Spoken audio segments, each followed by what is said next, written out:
رب العالمین والصلاة والسلام علی رسول کریم اما بعد اعوذ باللہ من الشیطان الرجیم بسم اللہ الرحمن الرحیم رب اشرح لي صدری ویسر لي امری واحلل عقدۃ من لسانی یفقهوا قولی سبحانک لا علم لنا الا ما علمتنا انک انت العلیم الحکیم.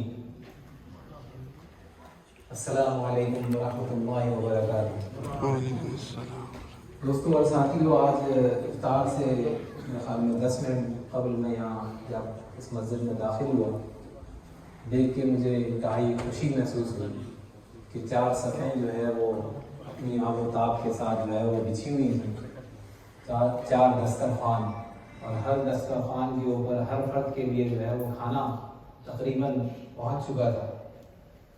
دیکھ کے انتہائی خوشی ہوئی کہ غالباً شاید پورے جاپان بھر میں سب سے بڑی مسجد ہے، اور نہ صرف بڑی مسجد ہے بلکہ کشادہ دل لوگ یہاں پہ منتظمین جو ہیں موجود ہیں، جو لوگوں کا استقبال کرتے ہیں، اور بڑی تعداد میں لوگ روزانہ کی بنیاد پہ یہاں پہ افطار بھی کرتے ہیں اور آخری عشرے کے اندر سحور بھی کر رہے ہیں.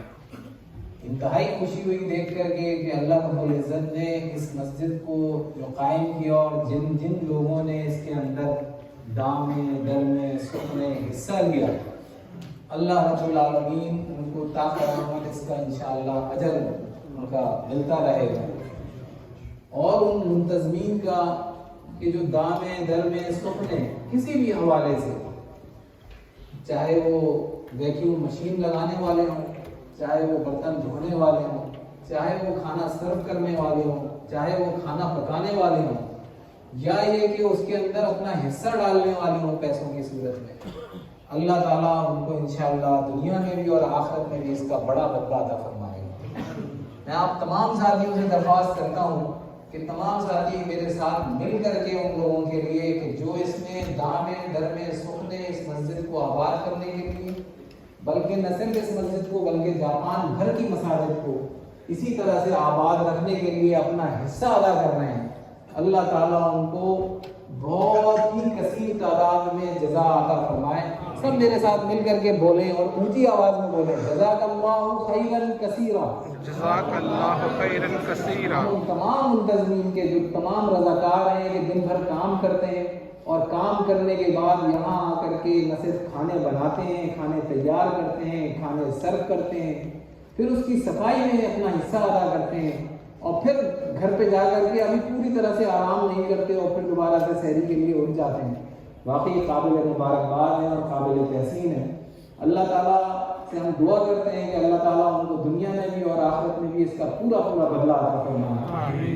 اور حقیقت میں دل سے میری دعا نکلے کہ یا اللہ اس مسجد کو جو باب الاسلام بنایا ہے اس کا حقیقی دروازہ بنا دے اس پورے جاپان کا اس مسجد کو انشاءاللہ. اور انشاءاللہ بنے گا. اسی طریقے سے محنت سے اور اتفاق اتحاد اور محبت کے ساتھ اگر ہم آگے بڑھتے رہے تو انشاءاللہ یہ مسجد جو ہے یہ دارالسلام اور باب الاسلام بنے گی انشاءاللہ.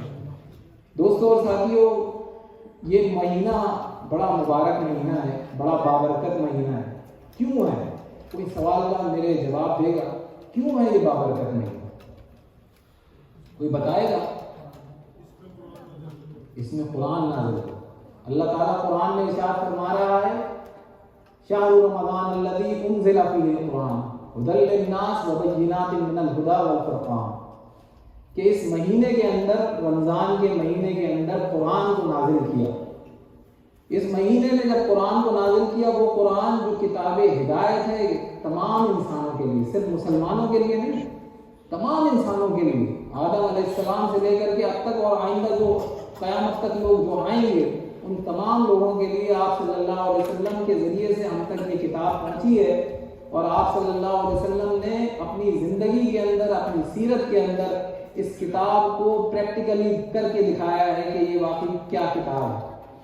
پھر یہ بتائیے کہ اس رمضان کے اندر ایک انتہائی احترام والی رات ہے، مقدر والی رات ہے، وہ کیوں ہے؟ اس رات میں قرآن بتائیے، کوئی ہے ساتھی؟ ہاں، 1000 مہینے سے کیوں ہے وہ؟ اسی رات کو نازل ہوا یہ قرآن. رات قرآن اتارا. یعنی یہ مہینہ جو بابرکت بنایا گیا ہے اور یہ رات جو بابرکت بنائی گئی ہے اس قرآن کے نزول کی وجہ سے بنائی گئی. کتنا بڑا معجزہ ہے جو ہمارے اور تمام مسلمانوں کے ہاتھوں میں ہے.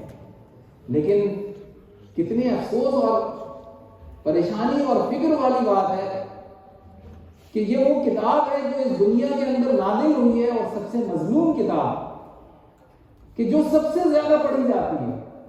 لیکن یہ وہ واحد کتاب ہے جو بغیر سمجھے پڑھی جانے والی سب سے زیادہ پڑھی جانے والی کتاب. کوئی کتاب ایسی نہیں ہوگی دنیا کے اندر کہ جس کو سمجھ میں نہ آئے اور لوگ پڑھتے ہیں. لیکن یہ وہ واحد کتاب ہے کہ جو سمجھے بغیر پڑھی جاتی ہے. وہ کس کا اجر ہے؟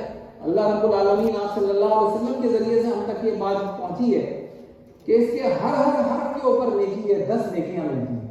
اور حرف کا مطلب یہ نہیں ہے کہ پوری آیت. حرف کا مطلب یہ ہے کہ الف لام میم، کہ ہر حرف، الف کی 10 نیکیاں، لام کی 10 نیکیاں اور میم کی 10 نیکیاں. ان تینوں نیکیوں کے، ان تینوں حرف کے اوپر جو ہے 30 نیکیاں ملتی ہیں، بالکل بلا شبہ ملتی ہیں. لیکن افسوسناک بات یہ ہے کہ ہم اس کو پڑھتے نہیں ہیں، ہم اس کو سمجھتے نہیں ہیں. میرے دوستوں اور ساتھیوں، ابھی کرونا پچھلے سالوں کے اندر گزرا ہے یہاں پہ. اس کے نتیجے میں آپ کو معلوم ہے کہ گورنمنٹ آف جاپان نے 200 مال تمام کمپنیوں کو دینے کا کہا. ہر فرد نے دوسرے کو بتایا، دوسرے نے تیسرے کو بتایا. وہ کہ جاپانی فارم ہمیں نہ پڑھنا آتا ہے، نہ لکھنا آتا ہے، نہ سمجھنا آتا ہے. لیکن ہم نے مدد کی، مدد لی اور لے کر کے وہ 200 مان وصول کی ہے. ہم کتنی افسوسناک صورتحال ہے کہ وہ رب العالمین جس نے ہمارے لیے، ہماری ہدایت کے لیے یہ کتاب ہمارے پاس بھیجی ہے آپ صلی اللہ علیہ وسلم کے ذریعے سے. لیکن ہم اس کو پڑھتے تو ہیں لیکن سمجھتے نہیں. کتنی افسوسناک صورتحال ہے. اس افسوسناک صورتحال کو کیوں نہ ہم اس رمضان کے اندر یہ تہیہ کریں گے. انشاءاللہ اب ہم اس کو پڑھیں گے اور سمجھنے کی کوشش کریں گے. روزانہ کم از کم 2 آیات 3 آیات خود پڑھیں گے اور خود سمجھیں گے. دوستوں اور ساتھیوں، بڑی تعداد میں تراجم موجود ہیں. بہترین ترجمہ مولانا مودودی رحمۃ اللہ علیہ کا کہ جو روانی کے ساتھ آپ اس کو ترجمے کو پڑھ سکتے ہیں اور سمجھ سکتے ہیں کہ یہ وہ کتاب ہے کہ جس کے اندر انسان کو بتایا گیا ہے کہ کیسے چلو گے اور کیسے نہیں چلو گے. یہ وہ کتاب ہے جو سچ اور جھوٹ کے درمیان فرق کرتی ہے. یہ وہ کتاب ہے جس کے اندر ہر وہ چیز لکھی ہوئی ہے کہ یہ حق کیا ہے اور باطل کیا ہے. اس حق اور باطل کو سمجھے بغیر اگر ہم اپنی زندگی گزاریں گے تو ظاہر ہے ہم اللہ کے قریب نہیں ہو سکیں گے. اسلامک سرکل آف جاپان کی دعوت یہی ہے کہ اس کتاب کو سمجھ کر کے پڑھیں ہم اور اس رب کے قریب ہو جائیں جس نے اس کو ہم پر نازل کیا ہے. دوستوں اور ساتھیوں، اِنَّا أَنزَلْنَاهُ فِي لَيْلَةِ الْقَدْرِ، یہ نازل کی گئی ہے لیلۃ القدر کے اندر. پھر ایک جگہ جو میں نے آیت پہلے پڑھی، شہر رمضان الذی انزل فیہ القرآن ھدی للناس وبینات من الھدی والفرقان. یہ کتاب ہدایت ہے تمام انسانوں کے لیے جو فرق واضح کرتی ہے حق میں بھی اور باطل میں بھی. تو اس کتاب کو اگر سمجھ کر کے پڑھیں گے تو ہم اس رب کے قریب ہو جائیں گے. اسلامک سرکل آف جاپان کی دعوت یہی ہے کہ اس رب سے تعلق جوڑ لیں جس نے مجھے اور ہم سب کو بنایا ہے، تمام انسانوں کو بنایا ہے. ہم اس رب کے قریب ہو جائیں، اسی صورت میں کامیابی ہے. ورنہ تو ہماری ناکامی ہے اس دنیا کے اندر بھی اور آخرت کے اندر بھی. اگر ہم اس دنیا میں اور آخرت میں کامیاب ہونا چاہتے ہیں تو اس کتاب سے تعلق کو جوڑنا پڑے گا. ہم جوڑیں گے تو انشاءاللہ اس دنیا میں بھی اور آخرت میں بھی کامیابی حاصل کریں گے.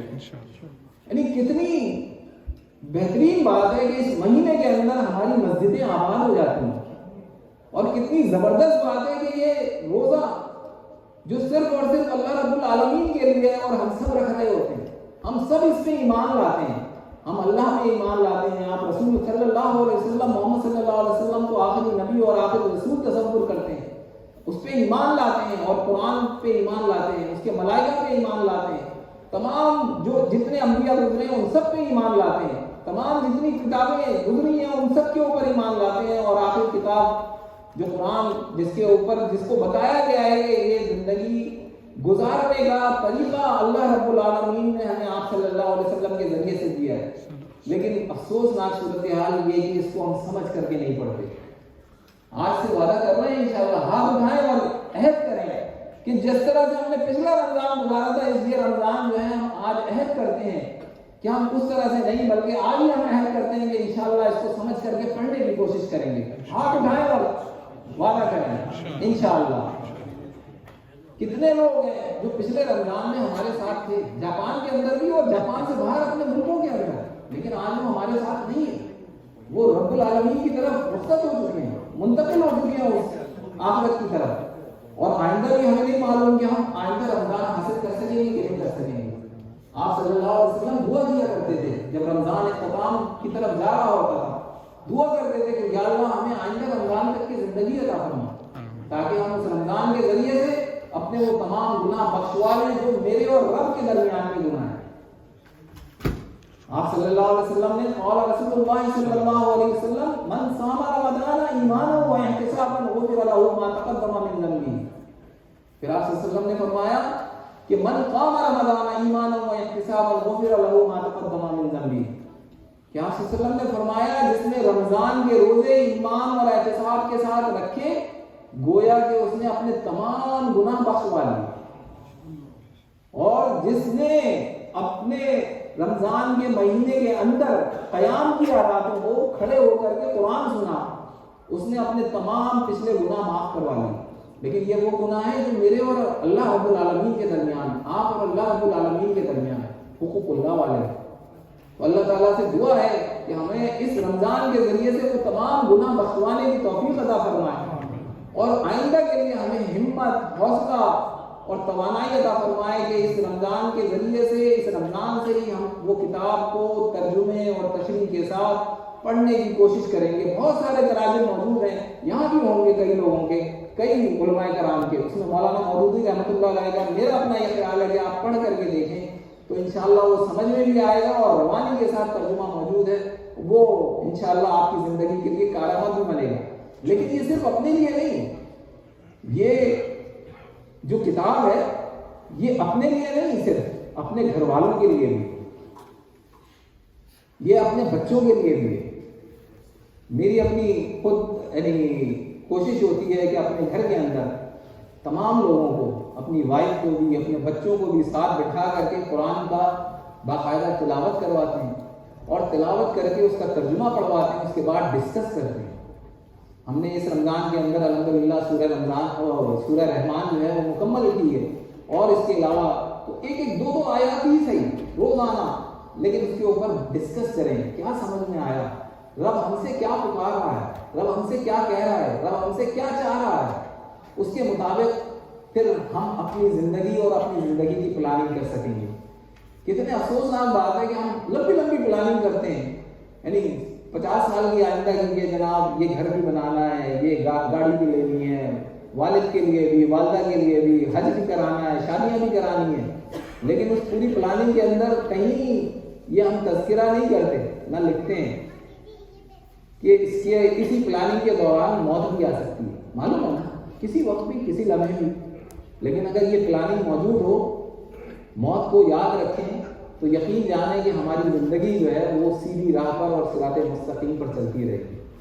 اللہ تعالیٰ سے دعا ہے کہ ہمیں جس طرح سے اس نے توفیق بخشی اس رمضان کے مہینے کے اندر روزہ رکھنے کی، قیام کرنے کی، تراویح پڑھنے کی، قرآن پڑھنے کی، اسی طرح سے ہم اس رمضان کے آخری دنوں کے اندر یہ عہد کر رہے ہیں کہ انشاءاللہ اس قرآن کو ترجمہ اور تشریح کے ساتھ پڑھیں گے. وَأَقُولُ قَوْلِي هَٰذَا أَسْتَغْفِرُ اللَّهَ لِي وَلَكُمْ وَلِسَائِرِ الْمُسْلِمِينَ فَاسْتَغْفِرُوهُ إِنَّهُ هُوَ الْغَفُورُ الرَّحِيمُ.